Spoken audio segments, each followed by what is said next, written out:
Discrimination చేయడమే ఒక ఎదైతే skin colour ని బట్టి జడ్జ్ చేయడం నిజంగా డిస్కస్టింగ్. ఇదే రేషియల్ డిస్క్రిమినేషన్ థీమ్ తో 1960లో హార్పర్లీ రాసిన masterpiece to kill a mockingbird. 1961లో పులిట్జర్ ప్రైజ్ కూడా గెలుచుకున్న ఈ బుక్ అమెరికన్ లిటరేచర్ లో ఒక క్లాసిక్. ఎంతో మంది స్టూడెంట్స్ అకాడమిక్స్ లో భాగంగా కూడా దీన్ని చదువుతారు. అంత ఇంపార్టెంట్ ఈ బుక్. నేను గ్రాఫిక్ నవల్ చూస్ చేసుకున్నాను. ప్రైస్ అడగకండి, కొంచెం ఎక్కువే, but deserves a place in my library. నా నెక్స్ట్ జనరేషన్స్ కోసం కూడా ఇన్వెస్ట్ చేసేసాను. ఓకే, స్టోరీ మనకి నెరేట్ చేసేది 9-year-old స్కౌట్. తన అన్న చెయ్యి ఎలా విరిగిందనే పాయింట్ దగ్గర మొదలుపెట్టి గత 3 సంవత్సరాల విషయాలన్నీ తన అమాయకపు మాటలతో మనకు చెప్తుంది. తన చుట్టూ ఉన్న సమాజం, స్కూల్ అండ్ అక్కడి మనుషుల మైండ్ సెట్ ని ఉన్నది ఉన్నట్లు మనకు చూపిస్తుంది.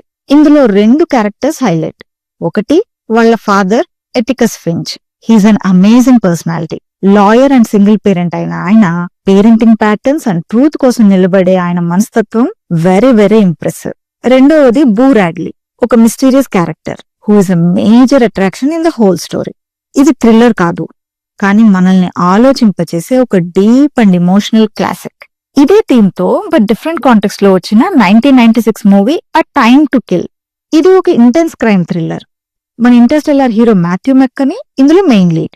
ఈ మూవీ జాన్ గ్రిషం రాసిన నావల్ పైన బేస్ అయి ఉంటుంది.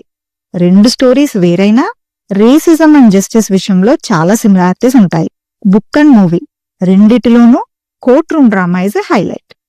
బుక్స్ అండ్ ఓన్ ఇమాజినేషన్ పై ఇంక్లినేషన్ ఉన్నవారు to kill a mockingbird, fast pace thriller కావాలనుకునేవారు a time to kill.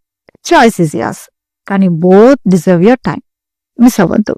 Happy watching and happy reading. Follow for more.